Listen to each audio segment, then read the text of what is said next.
क्या उत्तर देते हैं? सोचिए, आपके लिए बात है, सबके साधकों के लिए। कहते हैं कि नल नहीं, तुमने जो पुल बनाया वो साधन से तू, तुम्हारे पुल को देखकर मैं प्रसन्न हो गया, तो बगल में जो पुल बना वो कृपा से तू, कृपा से तू।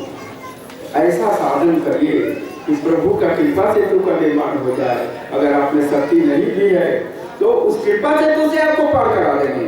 ये सद्गुरु का सेतु है, ज्ञान का सेतु है, कृपा का सेतु है।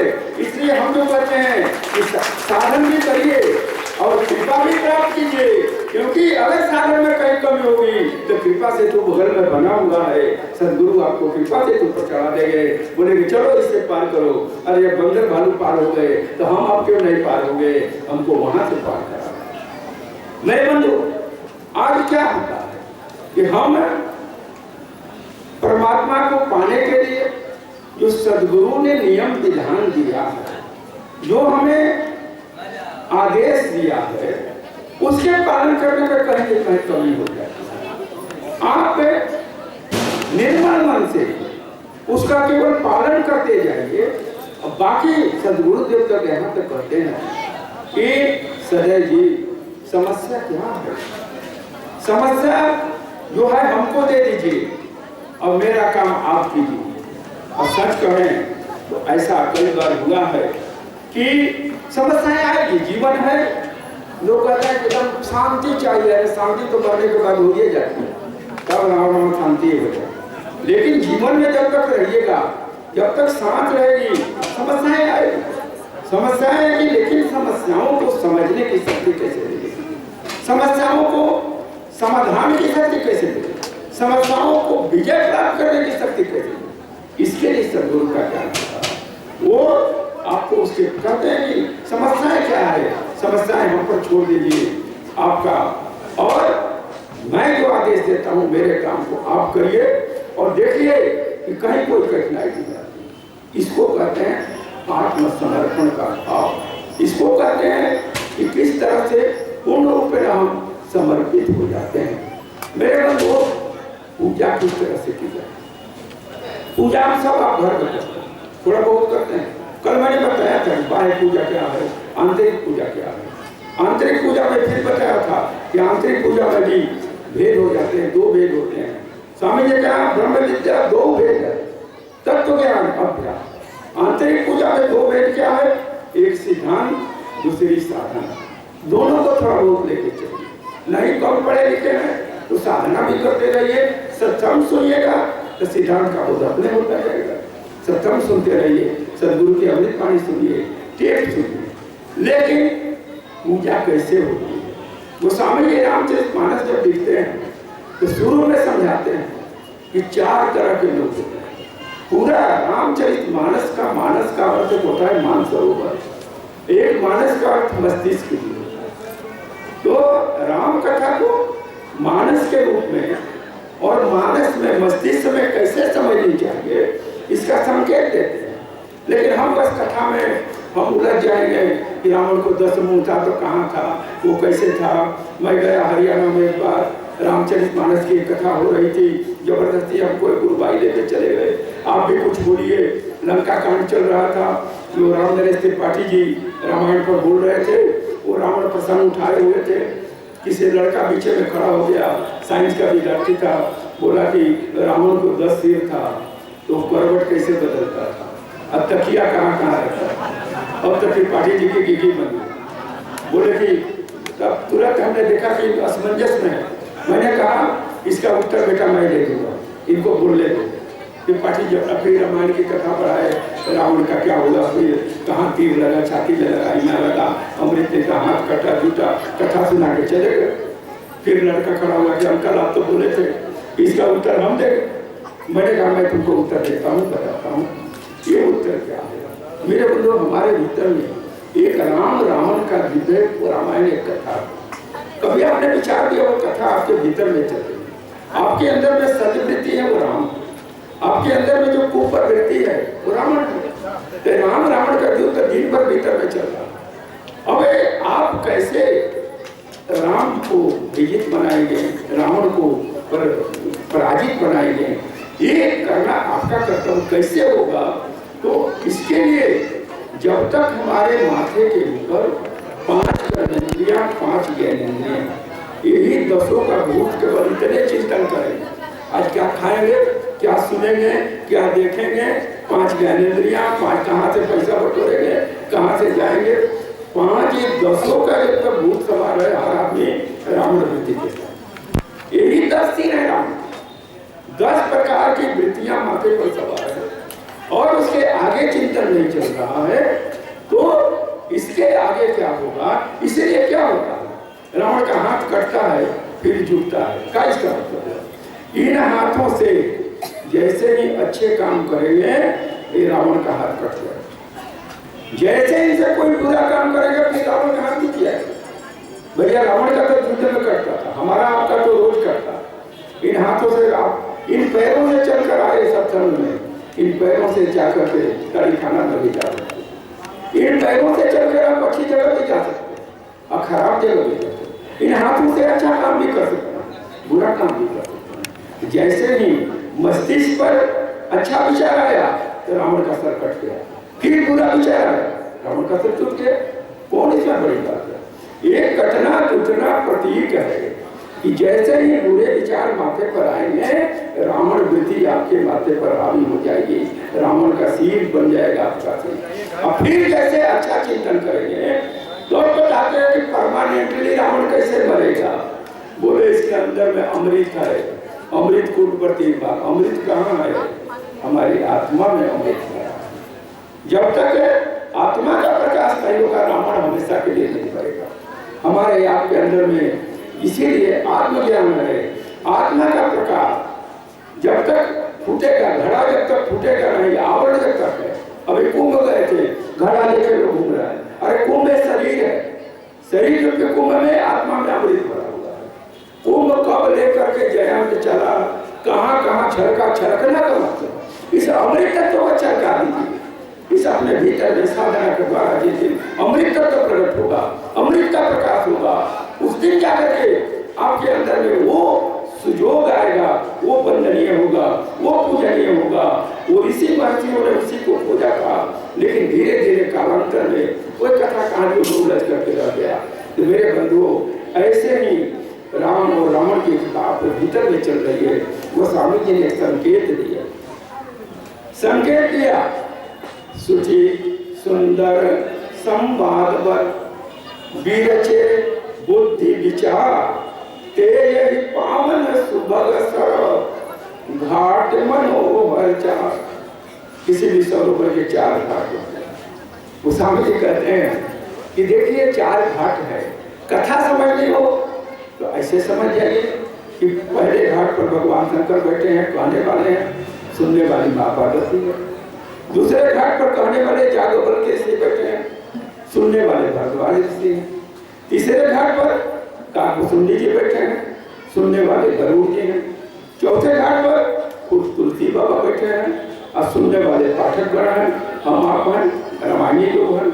यही 4 घाट में कथा में अगर उलझिएगा, 4 घाट कथा इसी तरह से चलती। लेकिन होता क्या, इसके साथ साथ ज्ञान का प्रवाह चल रहा है, वही हम छोड़ देते हैं, उसको हम भूल जाते हैं। और उसको अगर पकड़ लें तो रामचरितमानस का मर्म है। मैंने किताब लिखी है अध्यात्म मानस योग, उसमें मानस खंड है। मानस खंड 150 पेज का, अध्यात्म खंड 150 है और 150 पेज का योग। तीनों में मैंने बताने की कोशिश की है कि रामचरितमानस के अध्यात्म कैसे पकड़ें, रामचरितमानस के योग कैसे पकड़ें। वो कथा में ठीक है, कथा अपनी जगह, कथा के माध्यम से ज्ञान दे रहा है, उसको गौण कर देते हैं, कथा को प्रमुख मान लेते हैं। तो 4 घाट का बताते हैं कि किसी भी यहाँ भी तालाब अगर कोई होगा 4 घाट होंगे तो व्यक्ति जाता है तो कैसे करता है। कुछ व्यक्ति घूमने के लिए गए, तालाब को देखे, प्रणाम किए, चल दिए।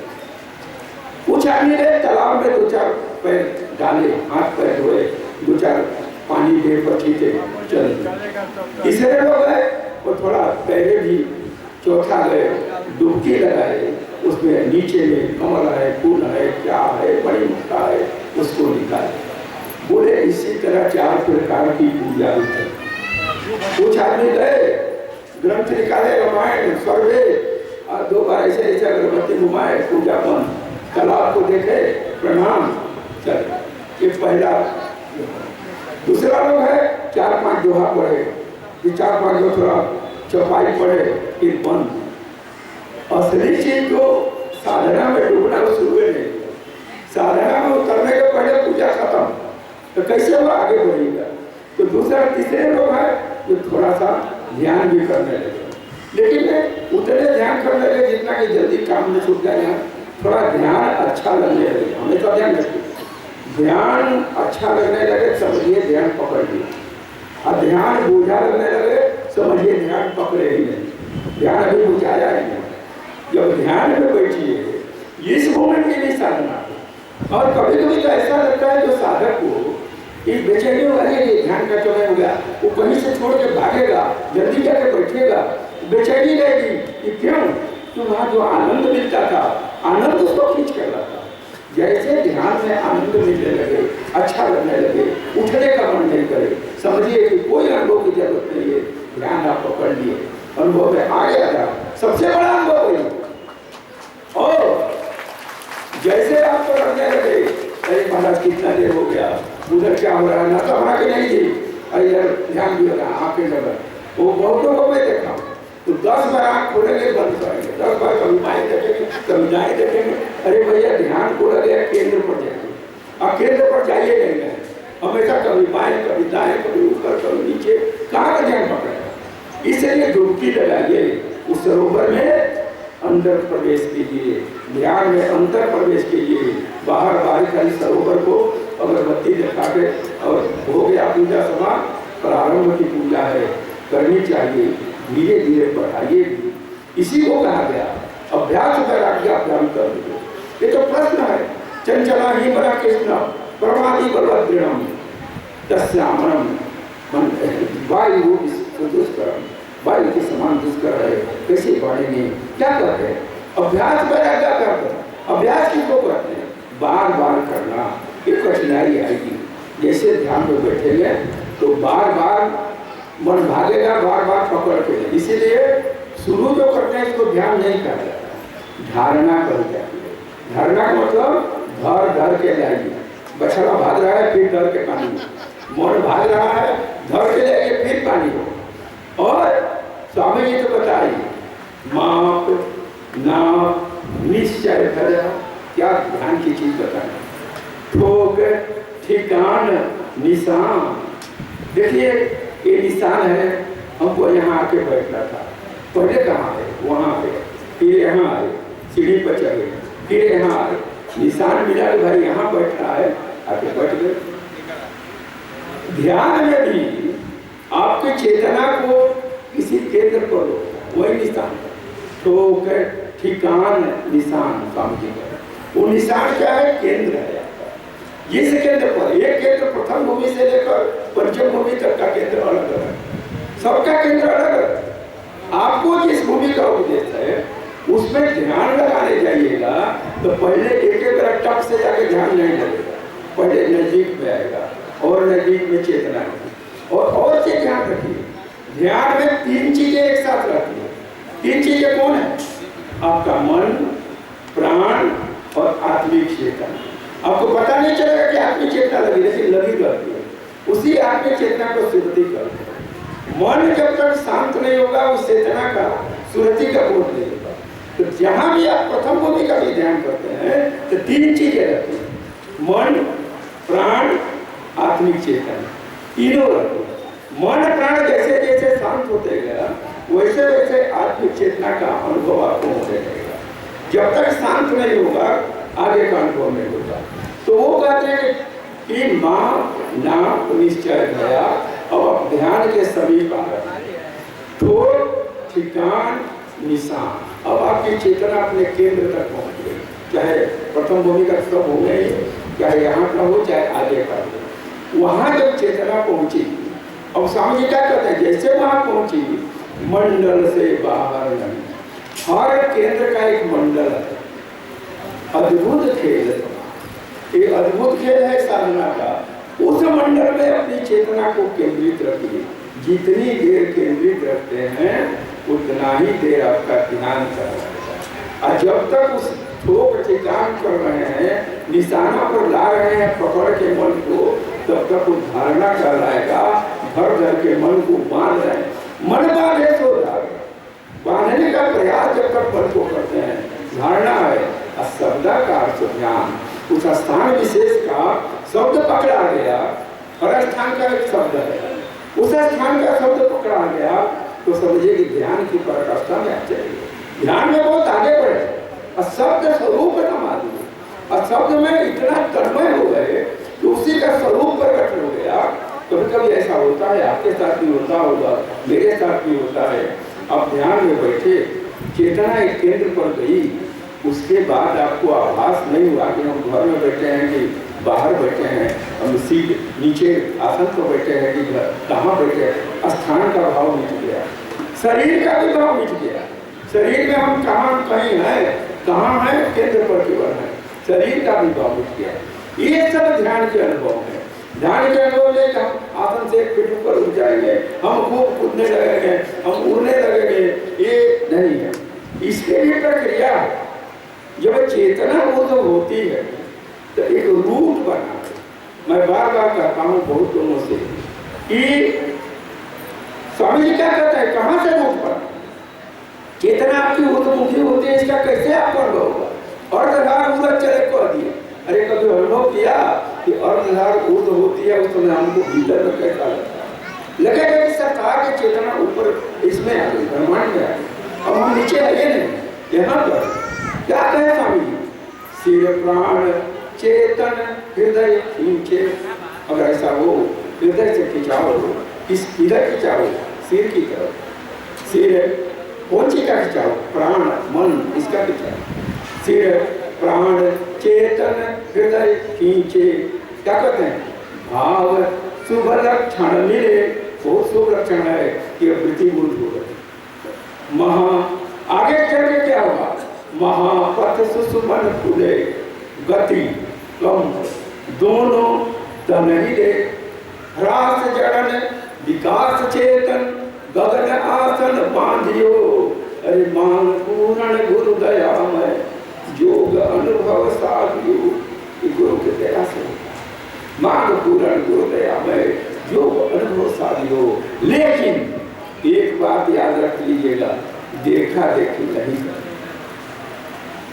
ये प्रक्रिया भीतर की सिर्फ प्राण क्यों कि देखा देखी करेंगे तो वो चैनल नहीं मिलेगा जिस चैनल से वो जाता है। स्वतः खिंचाव होता है। सिर्फ प्राण चेतन हृदय खींचे, खिंचाव होगा स्वतः, तो वो अपने रूप से चलेगा। और देखा देखी करिएगा वो कहाँ जा रहा है, कभी माइंड में आ गया, कभी इधर आ गया, तो मानसिक विकृति भी हो सकती है, मानसिक समस्या भी हो सकती है। इसलिए मैं कहता हूँ कि स्वतः जो होता है होने दीजिए। देखा देखिए अपने आप से करने की कोशिश मत करिए। स्वतः भीतर में होता है, जो होता है।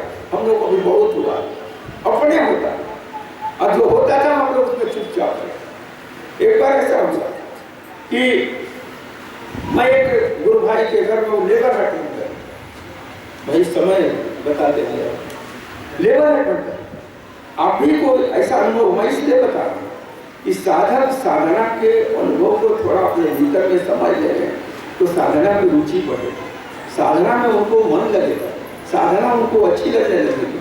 साधना का सूत्र पकड़, बस सूत्र पकड़ना, जहाँ पकड़ाया उसको छोड़ने का मन नहीं है।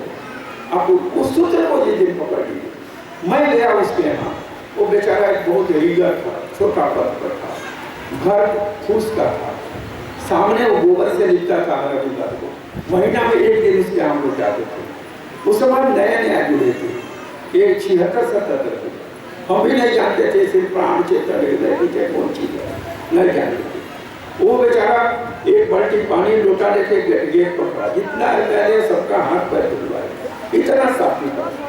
और उसके घर में पवित्रता थी, इसीलिए स्वामी जी कहते प्रथम ही शुद्धाचार, देह वस्त्र स्थान, यहाँ करते हैं पूजा उसको भी शुद्ध रखिए। प्रथम ही शुद्धाचार है, देह वस्त्र स्थान यह पवित्र नित्य रखिए, शुद्ध खान पान भी शुद्ध रखिए, पवित्र रखिए, घर पवित्र रखिए। उस समय हमको थोड़ा सा बोलते थे तो संचालन हम ही को दे देता था, नया नया आदमी संचालक बनता है तो खूब बोलने का मन करता है। जैसे नया नया कवि बनेगा तो मंच पर जबरदस्ती घुस जाएगा। वैसे ही हमारी भी स्थिति थी, हम संचालन करने लगे। संचालन करते करते बीच में ध्यान होता था, तो हम ध्यान सबको कराए, अपने भी ध्यान में बैठे।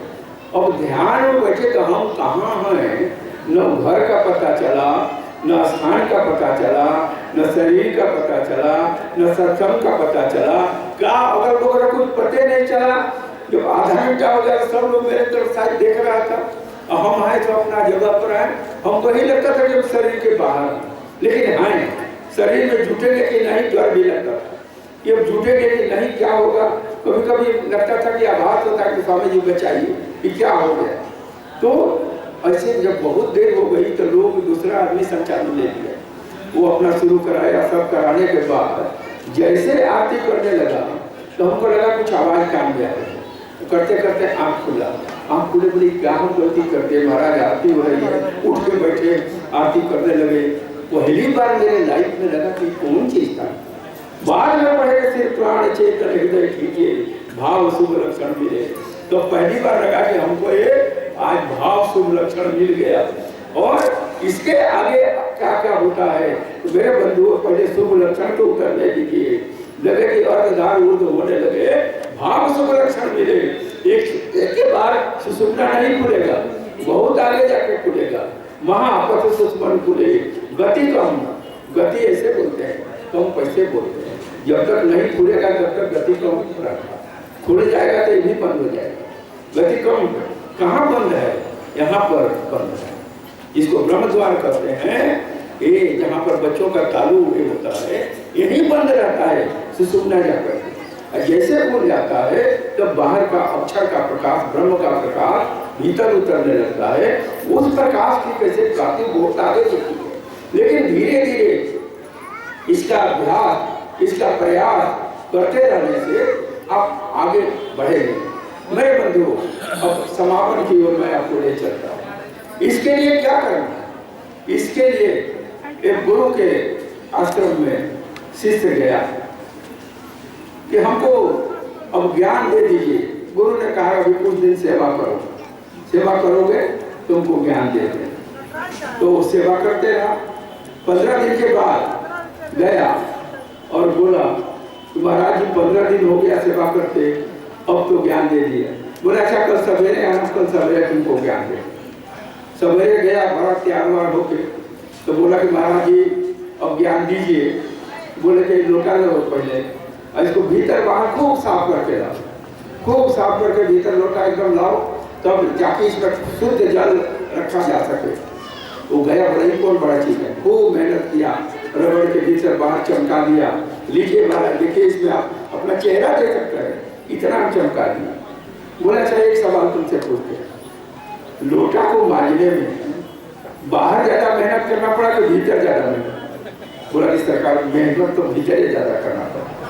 तो बोले यही तो करना है, बाहर से खाली साफ रहने से नहीं होगा, भीतर से अपने को साफ। लेकिन भीतर से सफाई हो जाएगी तो मेरा ज्ञान रूपी अमृत इस लोटा में रखने के योग्य हो जाएगा। भीतर से जितनी सफाई करेंगे, सदगुरु की कृपा की धार उतनी अधिक आपके भीतर में आएगी। तो भीतर की सफाई करना जरूरी है मेरे मतलब। जिस दिन भीतर जितना साफ होता जाएगा, भीतर की सफाई के लिए क्या है? यही है सत्संग सुनिए, यही है सर्ववेद का पाठ करिए। भीतर जितना अच्छे काम में लगाइएगा, भीतर की सफाई होती जाएगी, आपको पता भी नहीं चलेगा कि कैसे। इसीलिए कहा गया कि बड़े भाग्य पाइए सत्संगा, बिना ही प्रयास वो ही भवभंगा। बिना प्रयास का, प्रयास का मतलब क्या है? आप खाली आकर बैठे, बैठने के बाद आप आए थे तो आप दूसरे थे, और सत्संग सुनने के बाद पता नहीं क्या हो गया।